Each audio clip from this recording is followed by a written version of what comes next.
heureuse de vous retrouver pour notre capsule d'aujourd'hui. On retrouve les Saint-Laurent la veille de leur grand départ. Je vous parle de Gédéon et comment Dieu transforme sa peur en confiance. On fait une expérience, un jeu que vous pouvez faire à la maison et on continue l'apprentissage de notre verset. Bon ben, sans plus tarder, que la capsule commence! Evelyne, Alphonse et Uriel Saint-Laurent vont naviguer le fleuve ensemble cet été. Retrouvons-les maintenant. Oh là là, j'ai gagné! Bravo Uriel. Merci Evelyne. Vraiment hâte pour notre grand départ demain. Oui! Qu'est-ce que vous avez le plus hâte de faire dans notre aventure?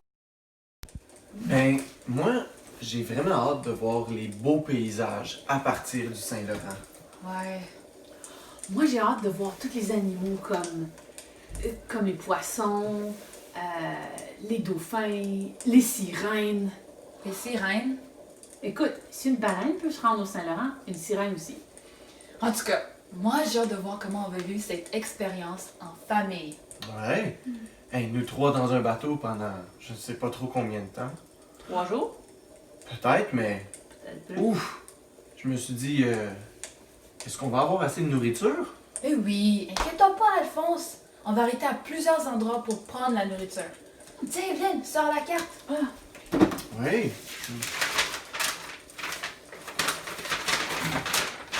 Comme ça. Non, attends. Comme ça? Comme ceci. Ouais. Alors, on va partir de Gatineau qui est un peu plus vers le bas. Mhm. On va passer par Montréal. Montréal.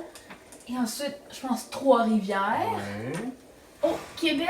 Oui. Et Puis ensuite, là, on va poursuivre.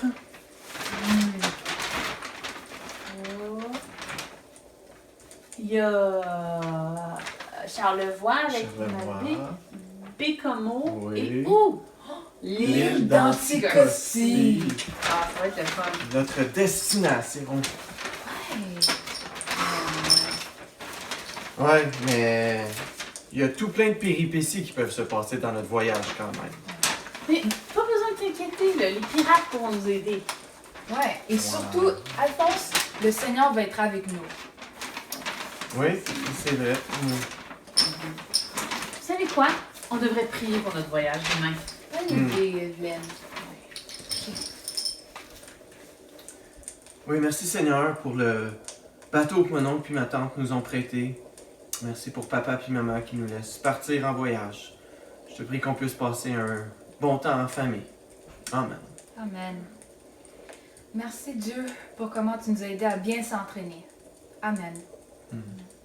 Seigneur, je te prie que tu nous donnes une bonne attitude, beaucoup de joie et que tu nous protèges dans notre voyage. Amen. Amen. Amen. Et la grande aventure qui commence demain. Ça commence! Hey, si on veut être en forme par contre, Ouais, ça serait bien qu'on aille se coucher pas très tard ce soir. c'est vrai. Ouais, c'est vrai. Ok, rangeons nos jouets, éteignons le feu et allons se coucher. Mm. Ok. Oh non!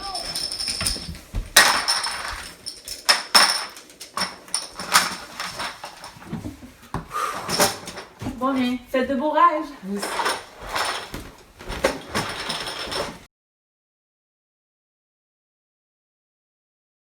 C'est le temps de mettre le récit biblique qu'on va entendre en contexte.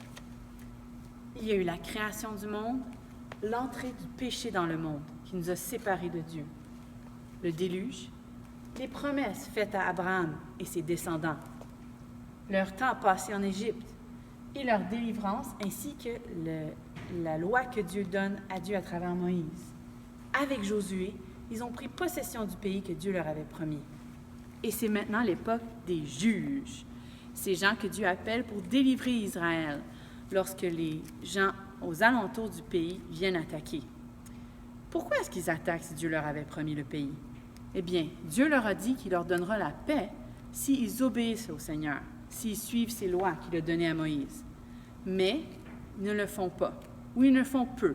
Alors Dieu utilise les peuples aux alentours d'Israël pour venir attaquer et être une punition et un test pour pousser Israël à se tourner vers Dieu, à être obéissant. Nous sommes à l'époque des juges. L'histoire d'aujourd'hui se retrouve dans Juge 6. Le peuple d'Israël avait oublié Dieu et adorait des idoles. Donc, Dieu a permis à un peuple nommé les Madianites de venir attaquer son peuple d'Israël.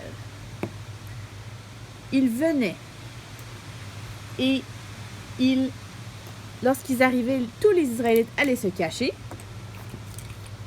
et les Madianites et leurs alliés venaient voler toute la nourriture. Là où il y avait beaucoup de nourriture, les Madianites venaient tout voler et chercher pendant que les Israélites étaient cachés.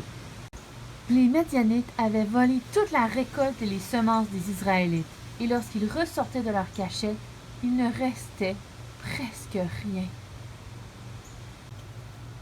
C'est alors que les Israélites, ayant faim, n'ayant pas beaucoup de manger, ayant peur, étant pauvres, ont crié à Dieu. Ils ont demandé au Seigneur d'intervenir, de les sauver. Dieu a donc pris un homme d'Israël nommé Gédéon. L'ange de l'Éternel vint lui apparaître. Il était le dernier d'une famille, il n'y avait pas beaucoup à manger, mais l'ange lui dit que Dieu se servirait de lui pour délivrer Israël. Gédéon, lui, avait l'impression d'être un gros zéro. Et c'est ce qu'il dit à l'ange. Il avait peur. Je demandais à un invité spécial de me lire Juge 6, verset 16. Juge 6, verset 16. Alors le Seigneur déclara, je serai avec toi, c'est pourquoi tu battras les Madianites comme s'il n'était qu'un seul homme. Merci. La première tâche que Dieu donna à Gédéon était d'aller à l'autel où d'autres Israélites adoraient les idoles et la détruire. Gédéon a obéi, mais il avait peur de ce que les gens diraient ou ce que les gens feraient. Donc, vous savez quoi? Il est allé la détruire durant la nuit. C'est une image possible de quoi ça aurait l'air. Il est allé avec des amis le soir quand personne ne pouvait le voir et ils ont détruit l'autel.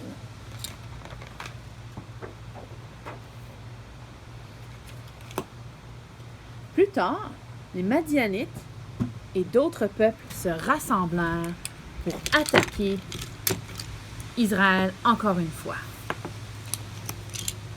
Et les Israélites, comme les autres fois, décidèrent d'aller se cacher. Mais l'Esprit de Dieu remplit Gédéon. Il prit sa trompette et il souffla fort.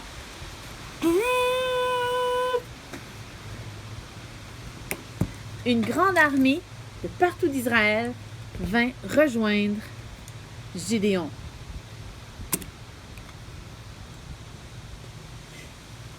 Les Madianites campaient dans la plaine.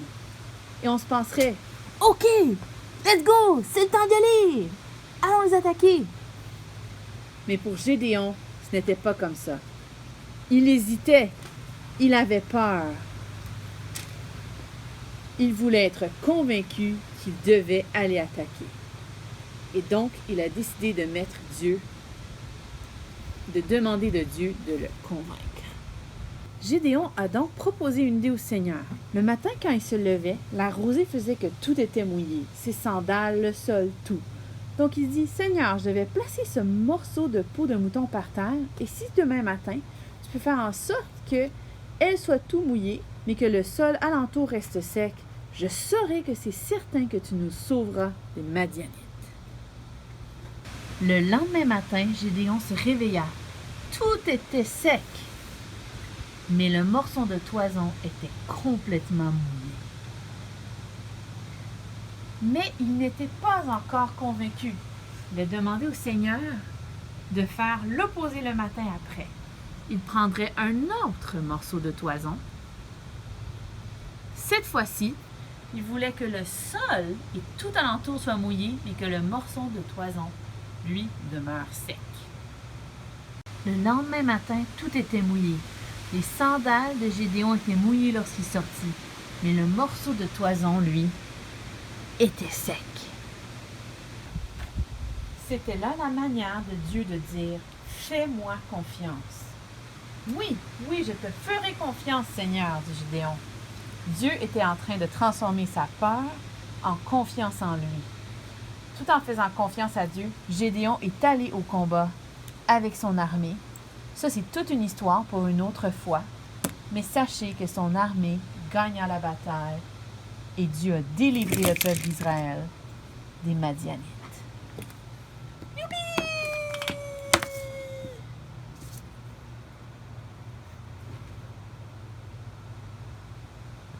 Donc, qu'est-ce que cette histoire nous enseigne?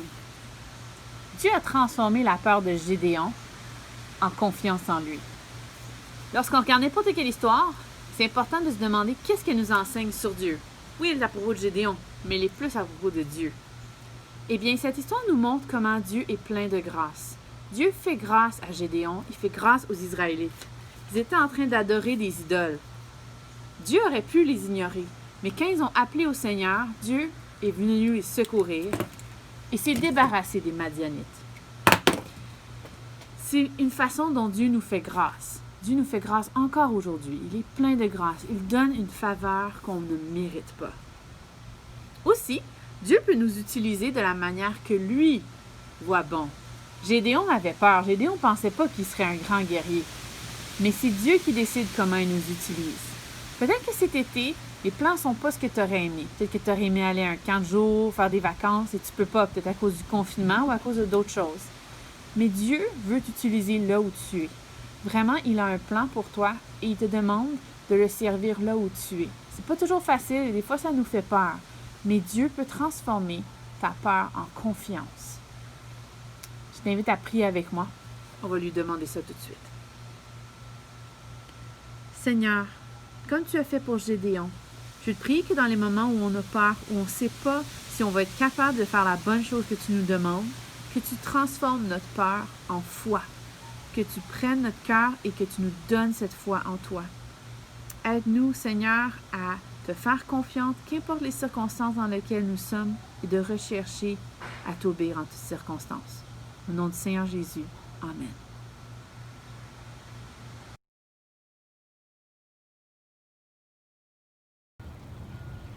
Nous savons qu'il faut des millions et des millions de gouttes d'eau pour former de la rosée ou du brouillard.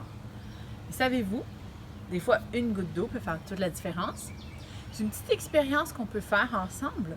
Si tu veux et si tu as la permission de tes parents, tu peux faire pause, aller chercher les choses et on le fera ensemble, ou même tu peux le faire après la vidéo. Donc pour cette expérience que tu peux faire à la maison, il te faut 5 cure-dents, une assiette,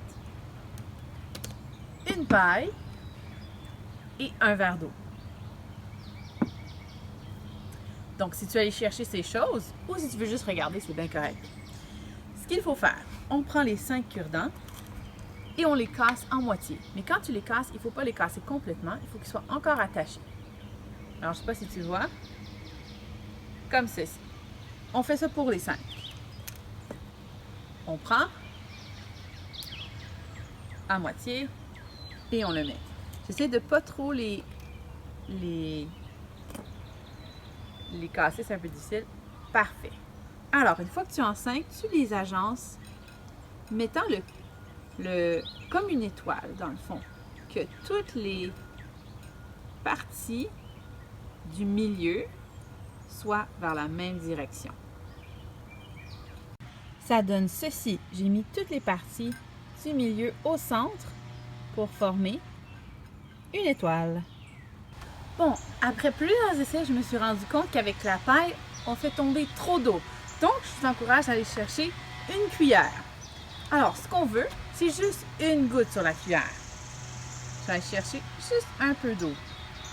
Et je vais donc la mettre au milieu, où tous les bouts se touchent. Il faut que tous les cure-dents soient mouillés. Alors, on y va avec une goutte au centre.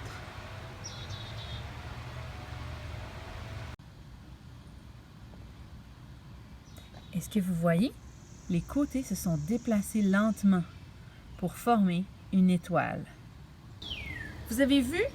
L'eau a fait gonfler les cure-dents et ensuite ils se sont ouverts et ils sont tous touchés. C'est fou ce qui peut être fait avec juste une petite goutte. Imagine ce que Dieu a fait avec une petite goutte de foi de Gédéon et peut-être une goutte de foi de toi. Ça en prend pas beaucoup pour faire une différence ou pour faire une étoile. Vous pouvez m'envoyer des images de votre expérience et sachez que ça m'a pris 4 fois pour que ça fonctionne. Donc, si c'est difficile pour vous, vous pouvez réessayer, lâchez pas. Gédéon devait apprendre à faire confiance à Dieu. C'est pas toujours facile, mais ça vaut toujours la peine. Il y a un jeu qu'on peut faire à la maison. Karine, est-ce que ça te tente de faire un jeu avec moi? Oui, bien sûr, j'ai vraiment hâte. Super! Donc, est-ce que tu as vu ce qu'il y a derrière nous?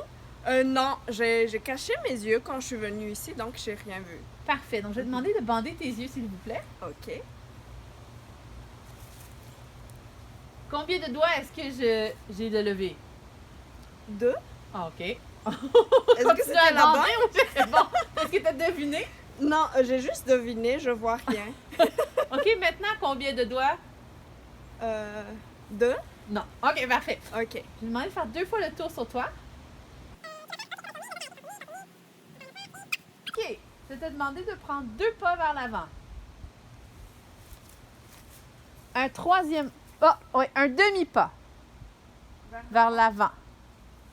Et t'arrêter là. Juste devant ton nez, il y a quelque chose. Donc, lève ta main. Oui, tu sens. Et là, ramasse cette chose et tourne. Tourne vers la droite. Sur toi-même. C'est ça. Prends un pas vers en avant. Un demi-pas en avant. Oups. Oups. Et tourne vers la gauche. Un pas en avant. Tourne vers la droite. Un pas en avant. Si tu prends la chose que tu as dans la main et tu la mets de ta main gauche, tu la déposes, tu devrais être capable de la déposer sur quelque chose, doucement. Ouais, juste un peu plus bas. Et voilà. Parfait.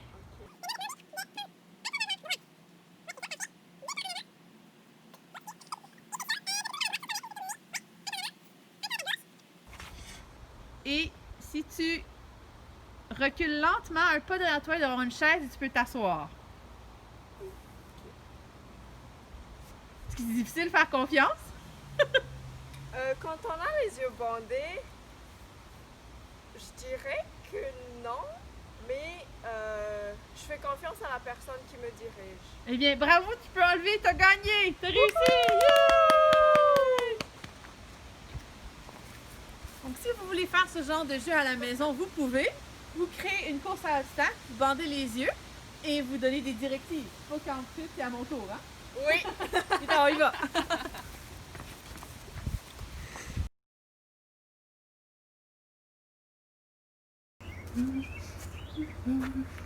Oh!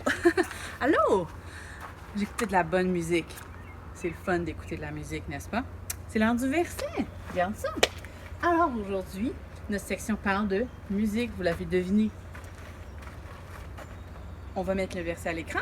Je t'encourage à l'écrire, le reste sur ta feuille.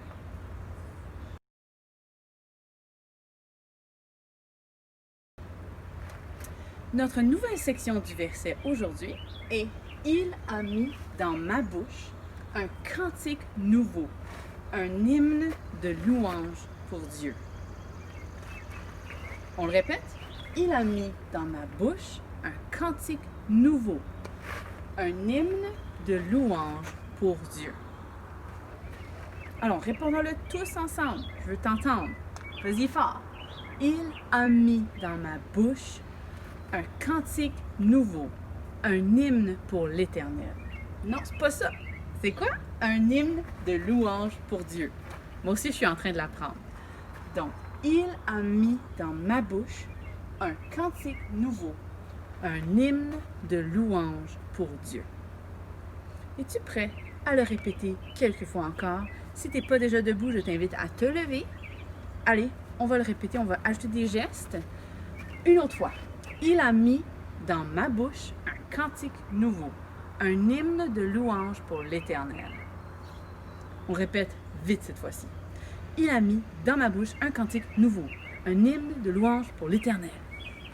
Et si on le faisait lentement?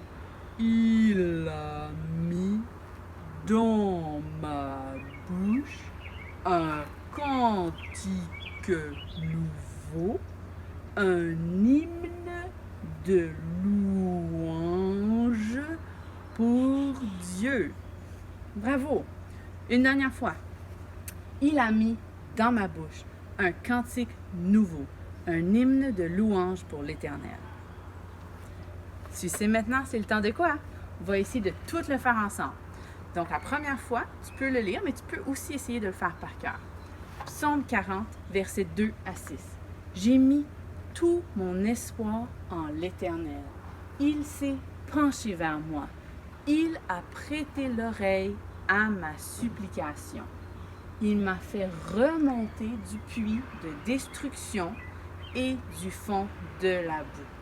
Il m'a remis debout, les pieds sur un rocher, et il a affermi mes pas. Il a mis dans ma bouche un cantique nouveau, un hymne de louange pour l'Éternel. Bravo! OK, on va essayer sans regarder. Vous savez, je fais parfois des erreurs, vous aussi peut-être, mais on travaille. Psaume 40, versets 2 à 6. J'ai mis tout mon espoir en l'Éternel. Il s'est penché vers moi. Il a prêté l'oreille à ma supplication. Il m'a fait remonter du puits de destruction et du fond de la boue. Il m'a remis debout, les pieds sur un rocher, et il a affermi mes pas. Il a mis dans ma bouche un cantique nouveau, un hymne de louange pour l'Éternel. Je pense que ça vaut un dance party que vous connaissez, puisque vous connaissez tout ça. On danse, yeah, yeah, un hymne de louange pour l'Éternel. C'est ce qui conclut notre capsule d'aujourd'hui. Si tu as fait le jeu que j'ai fait avec Karine, tu peux m'envoyer une photo de toi qui le joue à quand.ecdp@gmail.com. J'espère que tu profites de l'été pour faire des choses plaisantes comme te baigner ou d'autres activités. On se retrouve la semaine prochaine. En attendant, tiens, attrape!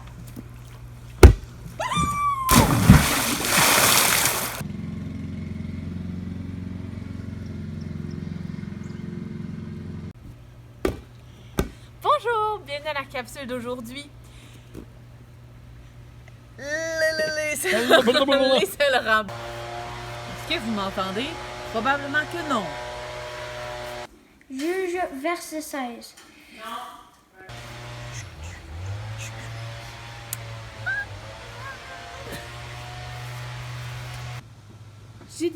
Gédéon.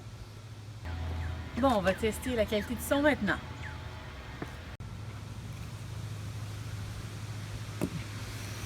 Ah oui, Gédéon. Ensuite, apparemment que j'ai pas fait mon étoile. Gédéon devait apprendre à faire confiance à Dieu. C'est pas toujours la peine. C'est pas vrai, c'est toujours la peine. Facile, mais ça vaut la peine.